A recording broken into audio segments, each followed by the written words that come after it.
사무엘이 말을 하면 온 이스라엘이 귀를 기울여 들었다.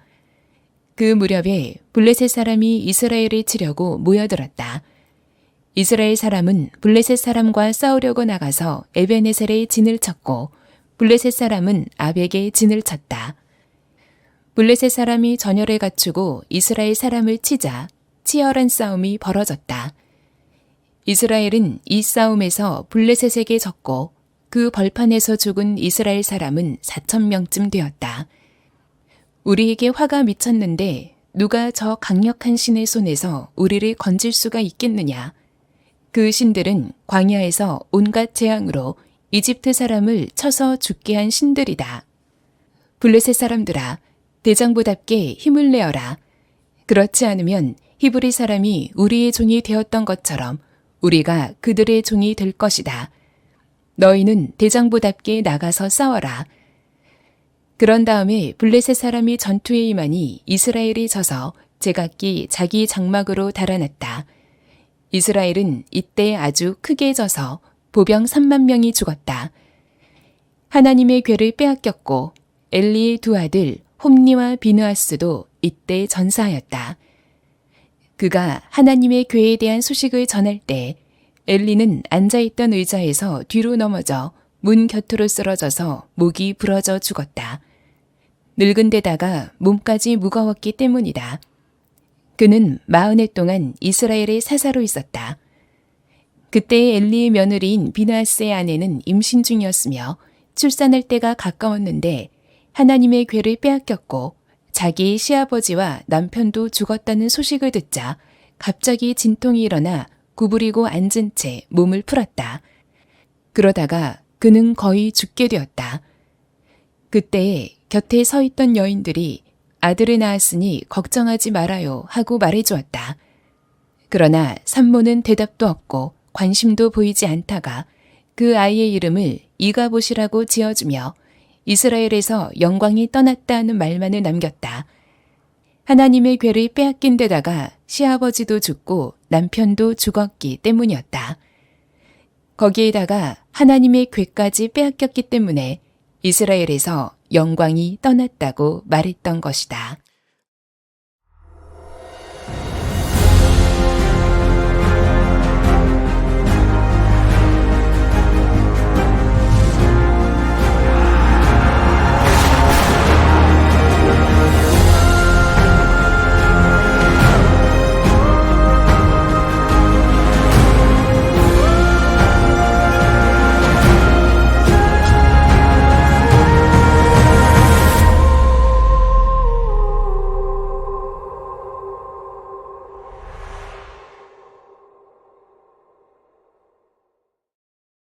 삼위일상 하나님 마음에 맞는 사람 6번째 시간입니다. 이가봇에서 임마누엘로라는 제목의 말씀을 나누겠습니다. 우크라이나와 러시아의 전쟁이 계속되고 있습니다. 최근에는 우크라이나가 고전을 면치 못하고 있다고 하는 좀 안타까운 소식도 들려오고 있죠. 과연 이 전쟁의 승자는 누가 될까요? 과연 승자는 있는 것일까요? 모두가 패자는 아닐까 하는 생각이 듭니다. 또한 하나님은 누구의 편을 드실까? 아니면 아무의 편도 드시지 않는 것일까? 보통 신앙인들은 생각하기를 내가 하나님을 믿으니까 하나님께서 어떤 전쟁이든 그 전쟁에서 이기게 하실 것이다. 비즈니스 전쟁이든 무슨 전쟁이든 간에요. 이렇게 생각하는데요. 하나님이 우리의 편이라고 생각하는 것과 실제로 그러한지는 같을 수도 있지만 전혀 다를 수도 있습니다. 실제로 11세기부터 13세기에 걸쳐서 한 200여 년간 십자군 전쟁이 있었습니다. 이슬람 세력에 의해서 성지 순례의 길이 차단이 되고 예루살렘이 점령당하자 그 당시 교황이었던 이 우르바노 2세가 서유럽 국가들을 대상으로 십자군 파병을 호소하죠. 그러면서 교황으로서는 사실상 이슬람과의 전쟁을 통해서 교황의 권위를 더 높이고 그 다음에 분열된 교회를 통합시키려는 정치적인 의도를 가지고 있었습니다. 교황의 연설을 들었던 군중들이 이렇게 외쳤어요. 신이 그것을 원하신다. 그렇게 호응하면서 전쟁을 지지하고 참여를 합니다. 게다가 중세 카톨릭 교회는 십자군 병사로서 죽게 되면 하늘에서 불멸과 보상이 있을 것이다 라고 약속까지 해주자 정말 많은 사람들이 거기에 참여를 하게 됩니다. 그러나 처음에는 예루살렘을 탈환을 했지만 다시 빼앗기고 다시 탈환을 못합니다. 십자군 전쟁은 패배한 전쟁이 되고 말죠. 십자군 전쟁에 대한 역사의 결론은 분명합니다. 인간의 탐욕과 욕망이 빚어낸 전쟁이다. 그래서 가톨릭대 한 철학과 교수님이 이 십자군 전쟁을 이렇게 평가했습니다. 신의 뜻이라고 쓰고 인간의 탐욕이라고 읽는다. 오늘 본문에도 비슷한 사건이 발생합니다. 하나님의 백성, 바로 이스라엘 민족의 패배가 기록되어 있죠. 오늘 1절에 보시면 그 무렵에라는 단어로 시작을 해요. 그 무렵은 사람들이 사무엘의 말을 이제 귀담아 듣기 시작했던 때 동시에 여전히 홈니와 비느하스, 그 타락한 제사장들이 여전히 성수에서 일하고 있을 때, 바로 그 무렵에 라는 뜻이죠. 바로 그때에 블레셋 군대가 이스라엘 영토를 침범해서 쳐들어오게 됩니다. 이 블레셋들은, 이 민족은 남서부 지역에 있었던 해안 민족입니다. 그래서 이들은 11세기, 이미 주전 11세기 중반에 철 기술을 가지고 있어서 군사적인 전략적인 우위를 점하고 있었죠. 이들은 늘 비옥한 이 중앙적으로 진출을 원했기 때문에 이스라엘은 해변가로 나가기를 원했고, 그러니까 둘은 늘 부딪힐 수밖에 없었던 지정학적 위치를 갖고 있었습니다. 사사기 시대 읽어보시면 삼손이 블레셋과 싸우죠. 그 다음에 사울도 나중에 다윗도 늘 블레셋 군대와 붙게 됩니다. 이 블레셋이 쳐들어오자 이스라엘 사람들도 맞서러 에베네셀이라는 곳에 가서 진을 칩니다. 치열한 전쟁이 있었어요. 그러나 이스라엘군이 패배합니다. 어디서요? 에베네셀에서 패배를 합니다. 결과는 블레셋의 승리였어요. 그날 이스라엘 사람들이요 3,000명이나 죽습니다. 4,000명이나 죽습니다. 많은 숫자가 죽게 되는 것이죠. 큰 패배를 경험해요. 이스라엘의 패잔병들이 이 진영으로 돌아오자 이스라엘의 리더십이었던 장로들이 모여서 충격을 받고 도대체 우리가 왜 진 것이냐, 문제의 원인을 진단한 다음에 그 다음에 해결책까지 제시를 합니다. 3절에 보시면 주님께서 오늘 우리가 블레셋 사람에게 지도록 하신 까닭이 무엇이겠느냐, 실로에 가서 주님의 언약궤를 우리에게로 모셔다가 한가운데 있게 하자. 그래서 원수의 손에서 구하도록 하자. 진 이유를 이렇게 본 거예요. 하나님의 임재의 상징인 언약궤를 가지고 가지 않아서 전쟁이 졌다. 그러므로 언약궤를 가지고 오면 우리가 다시 전쟁에서 이길 수 있다라고 본 겁니다. 여러분, 언약궤가 무엇이죠? 사진에 띄워보시면 언약궤는 조각목으로 지어진 나무 상자인데 겉으로는 금으로 이렇게 쌓여져 있습니다. 위에는 천사 둘이 이렇게 엎드리고 있는 모양이 있죠. 마주보고. 저 안에 뭐가 있냐면 바로 하나님의 말씀인 십계명 돌판이 들어가 있고, 그 다음에 아론의 쌍난 지팡이, 기적과 권위의 상징입니다. 또한 거기에는 만나가 담긴 항아리가 담겨 있어요. 바로 하나님 말씀이란 뜻이죠. 생명의 떡입니다. 그러니까 저것은 바로 하나님의 임재를 가시적으로 보여주는 하나의 상징이 언약궤라는 것이죠. 언약궤를 가져오면 원수와의 전쟁에서 이길 것이라 생각하는 것은 단지 그것만은 아니고 과거에 그런 사례들이 있었기 때문입니다. 가까이는 여호수아서에 보게 되면 여리고성을 함락할 때 여러분 기억나십니까? 어떻게 하죠? 그들이 그냥 성 주위를 돕니다. 한 바퀴, 두 바퀴, 나중에 13바퀴를 돌자 그냥 성이 무너지고 함락을 시켜요. 근데 그때 제사장들이 앞장을 섰고 그 뒤에 바로 언약궤가 따라갑니다. 그러니까 언약궤가 그 성을 돈 것이죠.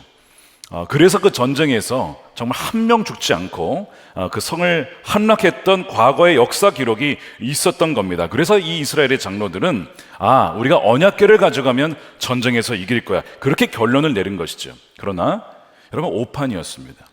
항상 문제의 원인이 무엇인지를 정확히 진단해야 바른 해결책을 찾을 수가 있습니다. 이들이 진 것은 언약궤 때문에 진 게 아닙니다. 그것이 없어서 진 게 아니고 이 홈니와 비느하스, 그리고 이 하나님보다 자녀들을 더 사랑했던 누구요? 이 엘리 제사장, 그 다음에 이 이스라엘의 영적 지도자들이 다 하나님과의 신실한 언약을 어겼습니다. 언약이라는 것은 하나님을 사랑해라, 그럼 내가 너희를 사랑하고 너희를 지켜줄 거야, 이 상호 서로 섬겨주겠다, 사랑하겠다라는 언약 관계가 깨어진 것입니다. 그래서 지도자들이 탐욕스러웠어요. 하나님으로 만족하지 못하고 다른 것을 사랑했습니다. 우상을 사랑했습니다. 하나님을 알지 못했습니다. 그래서 이 전쟁에서 패배했을 때 이들이 했었어야 되는 것은, 하나님, 왜 우리가 지게 되었습니까? 도대체 패배의 원인이 무엇입니까? 우리가 불순종한 것이 무엇입니까? 이렇게 물었어야 했습니다. 적어도 사무엘을 찾아가서, 하나님 말씀하신 사무엘을 찾아가서 이 문제의 원인이 무엇인지를 물었어야 됐는데, 이 모든 과정을 다 생략을 하고 그냥 언약궤를 가져오자, 그냥 언약궤를 마치 뭐처럼? 부적처럼 쓰려고 했던 것이죠. 그것은 마치 십자가 전쟁에서 뭘 앞세우면 이길 것이다 생각했을까요? 그들이 십자가를 앞세우면 우리가 이길 거야, 그렇게 나갔다가 다 지는 거예요. 왜요? 십자가를 마치 부적처럼 쓴 것입니다. 그거와 큰 차이가 없는 거예요. 그건 마치 또한 부정직하게 내가 사업을 운영하더라도 오피스에 성경 구절이 담긴 액자를 걸거나 십자가를 달아놓으면 하나님께서 지켜주시고 성공하게 해주시겠지 생각하는 것과 굉장히 흡사합니다. 그것은 또한 운전을 할 때에 차에 십자가가 있을 수 있죠. 우리가 늘 주님을 주목하기 위해서 십자가가 있을 수 있는데, 십자가를 걸어놓고 신호와 차선을 무시하고 속도를 무시하고 내 마음대로 운전해도 지켜주시겠지 생각하는 것과 굉장히 비슷하죠. 이것은 여러분 믿음이 아니고 미신입니다. 미신적 신앙이에요. 그러니까 지금 이스라엘 백성들이 미신적 신앙을 갖고 있었어요. 언약궤만 있으면 이긴다, 하나님께 대한 순종도 없이 경외심도 없이 그렇게 믿었던 것입니다. 어떻게 이런 미숙한 결정을 내렸을까? 사람이 패배를 당하면 당황스러워서 그것을 극복하고자, 그것을 뒤집고자 제대로 그 판단 능력을 상실하게 됩니다. 그러면서 승리에 집착을 하게 되죠. 우리는 승리해야 돼, 승리할 수 있어, 그런 식으로 승리는 우리 것이다 외치다가 어느덧 하나님의 뜻은 무엇인지 온데간데 사라지고 나중에 뭐만 남냐면 우리의 승리만 남아요.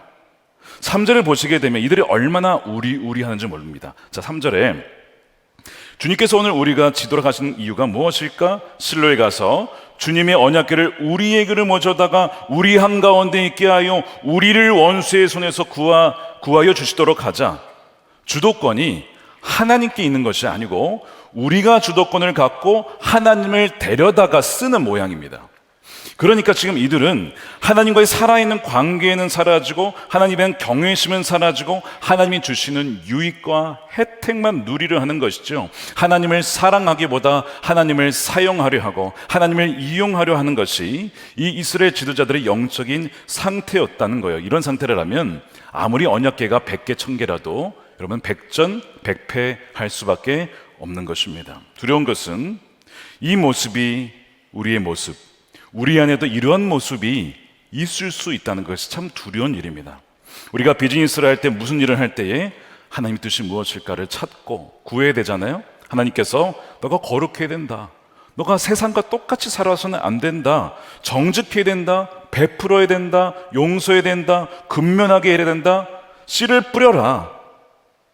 그런 식으로 하나님의 뜻을 구하기보다는 어떻게 하면 우리가 경쟁 업체를 이기고 승리할 수 있을까? 어떻게 하면 우리가 성장할 수 있을까? 우리가 어떻게 하면 기득권을 유지할 수 있을까? 우리가 하나님을 두려워하는, 경외하는 마음, 그것이 사라지고 또한 날마다 말씀과 기도로 주님의 그 안에 거하지 아니하면 이렇게 변하는 것은요, 한순간이고 내가 변한 줄도 모른 채 그렇게 살아갈 수도 있어요. 이스라엘이 있게 된 지는 꽤 오래되었습니다. 4사기 시대, 자기의 소견에 옳은 대로 수십 년을 살아왔기 때문에 그렇습니다. 그래서 하나님이 패배하게 하시는 거예요. 아무도 이들에 대해서 말을 못해요. 이스라엘의 장로들이 최고 리더십 아닙니까? 누가 그들에게 뭐라 하겠어요? 하나님만 말하실 수 있는데 하나님은 침묵을 지키십니다. 결국 언약궤가 실로에 들어와요. 그래서 성소에서 오는데 누가 같이 오냐면 홈리와 비느하스가 같이 언약궤에 옵니다. 뭔가 여러분 불길하지 않습니까? 이미 홈리와 비느하스는 심판이 예언되었어요. 그렇죠? 예전에 무명의 선지자를 통해서 홈리와 비느하스에게는 심판이 예고되어 있었기 때문에 사실은 좋지 않은 조짐인데, 언약궤가 어쨌든 들어오니까 막 사람들이 환호성을 칩니다. 사람들도 다 좋아한 어떤 방법이었다는 것이죠. 지도자들의 결정이 대중적인 지지를 받았다는 뜻입니다. 이 언약궤가 들어오자 사람들이 환호성을 치자 이 소리가 이 블레셋 진영에까지 소리가 들려요. 아니 저들이 왜 이렇게 소리를 질러? 왜 저래? 했더니 언약궤가 들어왔다는 소식을 듣습니다. 놀라운 것은 이 블레셋 사람들이 언약궤의 소식을 듣고 두려워 떨기 시작합니다. 예전에 애굽에서 그의 신이 어떻게 했는지를 다 알고 있어요. 광야에서 그 신이 이들을 어떻게 인도했는지를 다 알고 있습니다. 그러니까 언약궤가 왔다니까 지금 이 블레셋 사람들이 두려워 떱니다. 여러분, 블레셋 사람들이 더 믿음이 좋아. 언약궤가 왔다는 사실에 자기는 하나님을 두려워하고 있어. 이스라엘 백성들 하나님을 두려워하지 않는데 블레셋 사람들은 두려워하고 있더라는 거예요. 근데 그러다가 누군가가 소리를 치는 거예요. 대장부답게 힘을 내어 나가 싸우라. 그렇지 않으면 우리가 저들의 종이 될 텐데 어떻게 할 거냐 그랬더니 그렇게 될 수는 없죠. 그러더니 막 싸우자. 갑자기 분위기가 180도 바뀌더니 이스라엘을 공격하러 쫙 다시 갑니다. 싸우는데 어떻게 될 거예요 이번에? 다시 블레셋의 압승이에요. 이때는요 이스라엘이 무려 보병 3만 명이 죽습니다. 더 충격적인 것 11절에 하나님의 궤를 빼앗깁니다. 이 모세가 받았던 십계명 잃어버려요. 지팡이 잃어버려요. 그것을 다 빼앗깁니다. 게다가 엘리의 두 아들 홈니와 비느하스도 그 예언대로 이때 전사합니다. 하나님에 대한 경외함 없이 종교의 형식과 껍데기만 남은 상태에서 언약궤를 부적처럼 사용한 미신적 신앙에 채웁니다. 마치 십계명을 그 자체로 그 말씀을 읽고 순종하려 그 말씀을 보는 것이 아니라 마치 그것이 부적처럼 우리가 그냥 성경을 들고만 있으면 뭔가 하나님께서 내게 복을 주시겠지라는 미신적 신앙의 결과가 바로 이 패배였다는 것이죠. 이들은 언약궤를 가져올 것이 아니라 회개했어야 됐습니다. 그 말씀 앞에 엎드렸어야 됩니다. 하나님을 자신의 승리와 성공의 수단으로 이들은 그러나 삼으려 했다는 것. 여러분, 우상 숭배가 무엇입니까? 자신들의 유익을 위해서 하나님을 도구화하는 것. 이것이 우상 숭배의 본질입니다. 이러한 세속적이고도 기복적인 신앙이 이 사사기 시대의 특징이었는데 불편한 게 무엇이냐면 이 말씀을 묵상할수록 오늘날 이것이 현대교회 또한 우리의 모습과 과연 얼마나 다른가? 그렇습니까? 너무나 흡사한 부분이 있지 않습니까? 세속 도시에서 살아가는 현대인들의 신앙도 하나님과 종교가 단지 세속적인 신앙에서 어떻게 하면 이길 수 있을까? 어떻게 하면 유명해질 수 있을까? 어떻게 하면 내가 승리할 수 있을까? 그래서 그 종교와 그 신앙을 도구화시켜가는 것으로 변질되어 가는 것은 아닌가를 우리는 돌아봐야 돼요. 그래서 지도자들의 탐욕스럽고 세속적인 욕심이 이 수많은 군중들의 이 대중의 기복적 성향과 서로 공모하고 담합을 이룰 때에 하나님의 개개인과 공동체와 교회와 나라와 민족을 향한 하나님의 음성은 음소거가 되어버리고 예수님과의 동행은 중단되며 성령의 역사는 소멸하게 된다는 것이죠. 이와 비슷한 이야기가 있습니다. 예수님의 부모였던 요셉과 마리아가 아들 예수가 자기들과 함께 있는 줄 알고 두고 없는지도 모른 채 하룻길을 쭉 갔다가 나중에 애가 없어진 걸 알았어요. 그래서 다시 예루살렘에 돌아가서 예수를 찾는 장면이 누가복음 2장에 나옵니다. 날들을 마치고 돌아갈 때 아이 예수는 예루살렘에 머무셨더라. 그 부모는 이를 알지 못하고 어떻게 해요?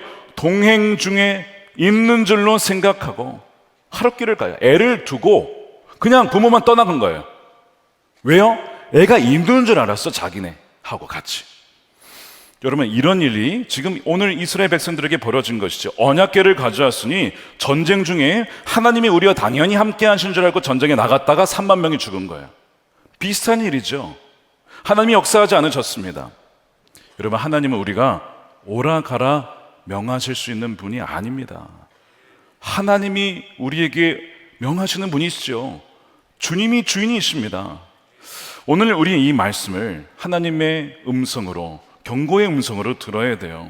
이 패배와 아픔을 교훈으로 반면교사로 삼을 수 있어야 합니다. 이 충격적인 패배의 소식을 어떤 그 베냐민 지파의 한 사람이 살아남아서 뛰어왔는데 이때 그를 뒤집어 쓴 채 실로로 달려옵니다. 백성들이 그로부터 소식을 들어야 전쟁에서 졌습니다. 사람들이 울기 시작해요.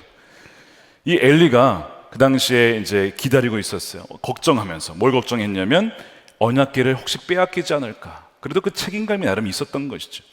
그런데 사람들이 우니까 이게 무슨 소리냐. 그제서야 전령으로부터 한 이 비극적인 소식을 듣습니다. 전쟁에서 지고 죽은 사람이 많고 자기 두 아들이 죽었고 그 다음에 언약궤까지 빼앗겼다는 충격적인 이 비극적인 뉴스를 듣자마자 그가 의자에 앉아 있었는데 98세였습니다.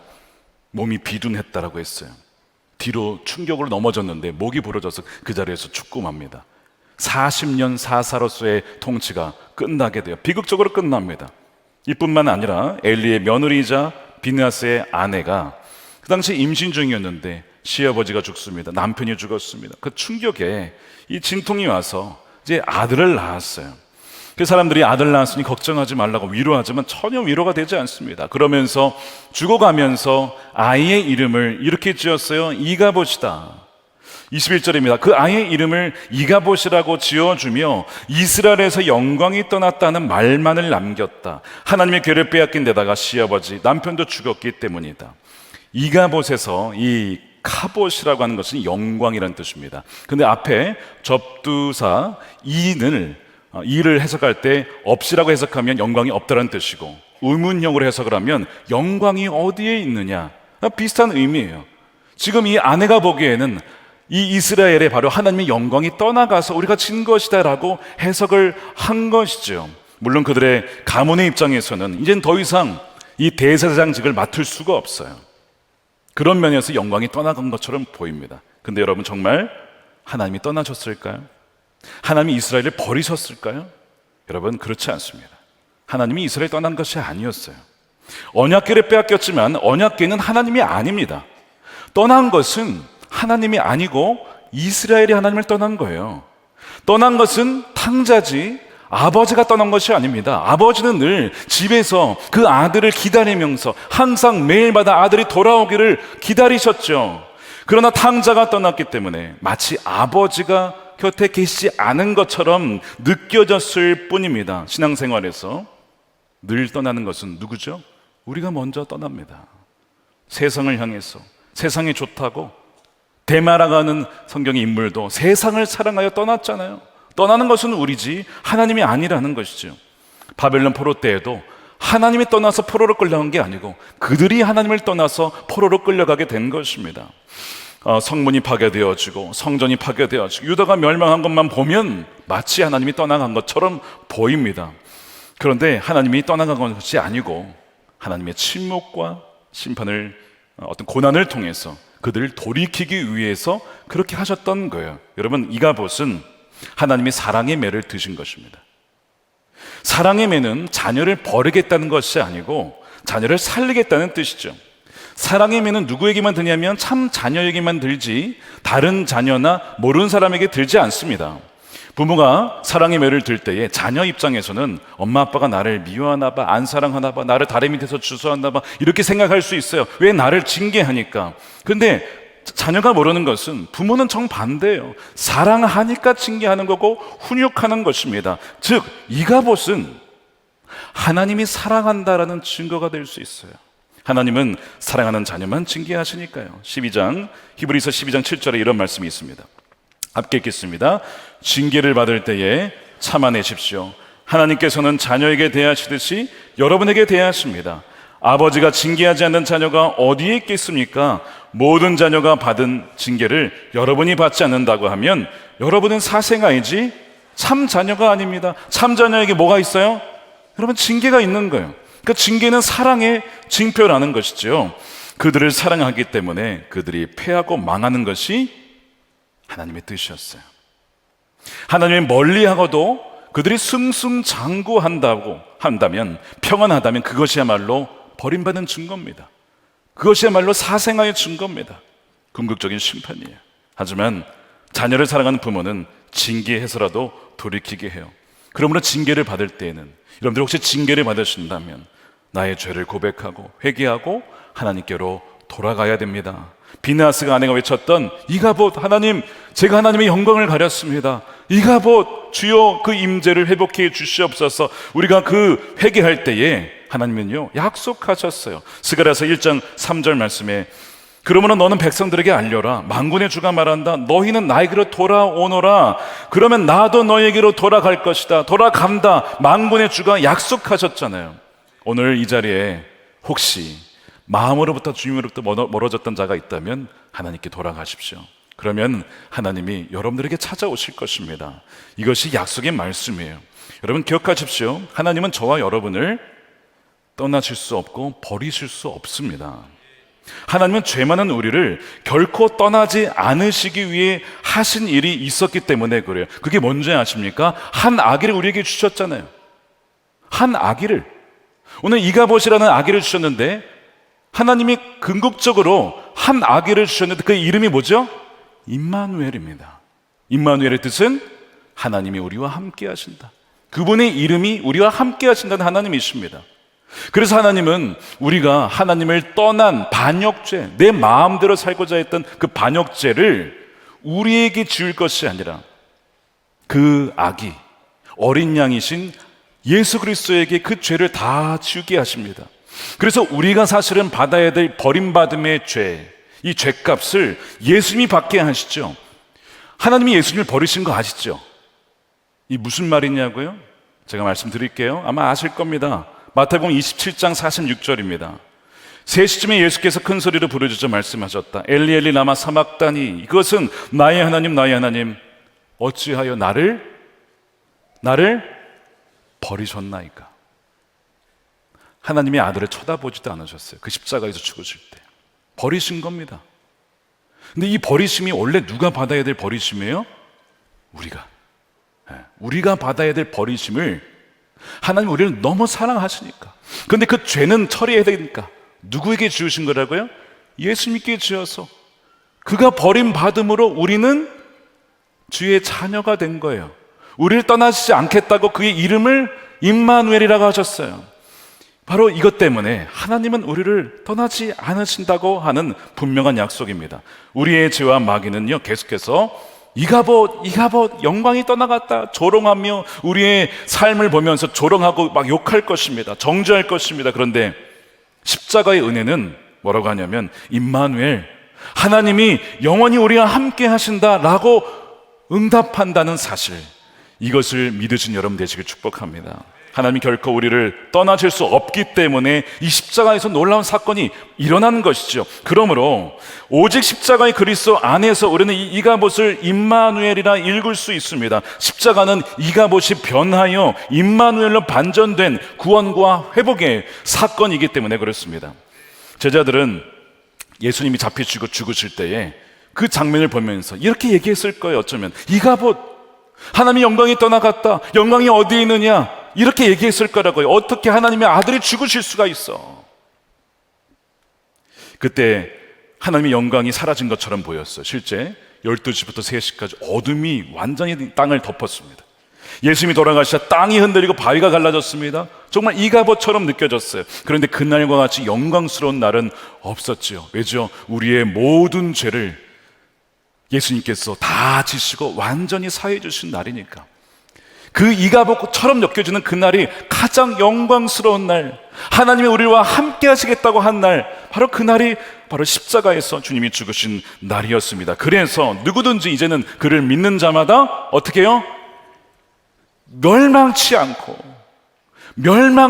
영원한 생명을 주신다는 것이죠. 요한복음 10장 말씀을 함께 읽을게요. 시작. 나는 그들에게 영생을 준다. 그들은 영원토록 멸망하지 아니할 것이요 또 아무도 그들을 내 손에서 빼앗아가지 못할 것이라. 아멘이죠. 빼앗아가지 못한다는 것입니다. 그러므로 십자가 안에서 보면 이 이가봇의 외침은 비극적인 소식인데 동시에 좋은 소식이에요. 엘리의 가문의 입장에서는 촛대가 옮겨졌기 때문에 이건 비극적인 소식이지만 이스라엘 전체적으로 보면 이것은 여러분 기쁜 소식입니다. 타락한 제사장들이 이제는 물러나고 사무엘과 같은 주의 정결한 제사장이 세워져서 이스라엘이 전체적으로 하나님께 돌아오게 되는 계기가 됐으니까 이거는 비극적인 사실인데 사실은 좋은 소식이에요. 이거는 기쁜 소식입니다.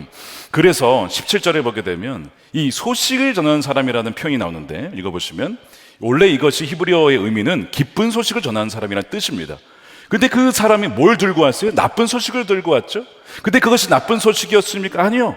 그건 기쁜 소식이었어요. 한편으로는 이게 무슨 얘기냐면 바로 십자가 안에서 이가봇은 절망의 소식처럼 보이지만 사실은 임마누엘, 하나님이 우리를 버리지 않으셨다, 포기하지 않으셨다라는 기쁜 소식이 된다는 뜻입니다. 우리가 나쁜 소식이 들려올 때에 십자가 안에서, 그리스도 안에서 좋은 소식을 들을 수 있는 우리의 영적인 귀가 활짝 열린 여러분 되시길 축복합니다. 2002년 월드컵 4강의 주역이었던 이영표 선수, 굉장한 믿음의 신앙인이신데 예전에 이런 인터뷰 간증을 한 적이 있습니다. 이런 질문을 받았어요. 시합 전에 어떤 기도를 하십니까? 아무래도 경기에 지면, 칠 때도 있죠. 경기에 지면 한동안 힘이 들 텐데 경기 결과에 상관없이 컨디션을 유지할 수 있는 어떤 그런 비법이 있으신가요? 라고 했을 때 그의 대답이 이러했습니다. 잘 들어보세요. 하나님은 패배가 필요할 때는 패배를 주시고 승리가 필요할 때는 승리를 주시는 분이라고 생각합니다. 오늘 패배한 사람이 내일 승리할 수도 있고 오늘 승리한 사람이 내일 패배할 수도 있는 것이죠. 승리와 패배는 전혀 다른 의미 같지만 다른 단어가 아니라 어쩌면 같은 단어일 수 있습니다. 하나님은 우리에게 가장 좋은 것을 주시기 원하시는데 어떤 사람에겐 현재 성공을 주는 것이 그것이 좋은 것이고 어떤 사람에겐 지금의 실패, 패배가 좋은 것일 수 있을 겁니다. 그러니 우리의 눈에는 완전히 달라 보여도 하나님의 눈에는 성공이나 실패나 사실 같은 것 아닐까요? 어떤 젊은 목사님이 암에 걸렸어요. 암에 걸리고 보니까 깨달은 것이 이제야 비로소 하나님을 알게 되었다. 하나님의 그 사랑을 알게 되었다. 그래서 그가 뭐라고 했는지 아십니까? 암은 알미다. 암이라고 읽고, 그렇죠? 쓰고 알미라고 읽는다. 그렇게 표현을 하시더군요. 이가봇은 패배를 상징하는 게 맞아요. 수치스러운 패배입니다. 그런데 이스라엘은 그 패배 때문에 하나님께 돌아옵니다. 하나님께 돌아와요. 그러면 이스라엘 패배는 패배가 아닌 것이죠. 그들의 패배는 좋은 패배, 건강한 패배, 영혼을 살리는 패배였습니다. 그들의 패배는 하나님께서 여전히 그들을 포기하지 않고 함께 하신다는 명확한 증거였어요. 우리는 지금 사순절을 보내고 있습니다. 여러분들의 삶에 어떠한 이가봇의 패배와 실패가 있으십니까? 사업에 실패하셨습니까? 관계에 실패하셨습니까? 가정에 실패하셨습니까? 혹시 내가 회개할 것은 없는지 여러분 돌아보세요. 나의 유익을 위해서 하나님을 이용하려 했던 것은 없는지, 십자가와 신앙을 마치 부적처럼, 말씀을 마치 부적처럼 그렇게 이용하고만 한 것은 아닌지를 점검해 봐야 됩니다. 그럴 때 우리가 이가봇, 내가 하나님의 영광을 가렸습니다, 그렇게 고백할 수 있어야 되죠. 애통하면서 기도해야 됩니다. 더 나아가서 그러나 십자가 안에서 우리는 이가봇을 해석할 수 있어야 돼요. 여러분, 해석이 중요합니다. 그 안에 이가봇은 사실 정확한 표현은 아니었어요. 이스라엘은 하나님의 영광이 떠나가지 않았어요. 하나님이 여전히 함께 하시기 때문에 오직 십자가 안에서 이 이가봇, 우리의 실패와 패배는 뭘로 바뀝니까? 임마누엘로 바뀔 수 있어요. 그러므로 패배는 패배가 아니고 실패는 실패가 아닌 것이죠. 십자가 연애 안에서 이가봇이라고 하는 나쁜 소식 안에 임마누엘이라는 좋은 소식이 담겨 있습니다. 오직 십자가의 은혜 안에서 이 패배를 이가봇이라고 쓰고 우리는 임마누엘이라고 읽을 수가 있는 것입니다. 십자가의 그리스도 안에서 이가봇에 대한 하나님의 응답은 뭐예요? 임마누엘, 내가 너를 버리지 않았다, 버릴 수 없다, 버리지 않을 거다, 영원히 너희와 함께한다. 이것이 임마누엘, 하나님의 응답인 줄로 믿으시길 축복합니다. 그래서 우리는 이렇게 찬양하는 거예요. 날 사랑하셔서 이가봇 내버려두지 않으시고 사랑의 매를 들어주신 하나님 감사합니다. 날 참 자녀로 여겨주셔서 징계하신 하나님 사랑에 감사드립니다. 십자가에서 나의 모든 죄를 사해 주시고 임마누엘, 나를 떠나지 않으시고 성령으로 영원히 우리와 함께 하시는 우리 하나님을 찬양합니다. 이것이 우리 이 사순절을 지내는 우리 모두의 고백과 우리의 믿음이 되기를 우리 주님의 이름으로 축원드립니다.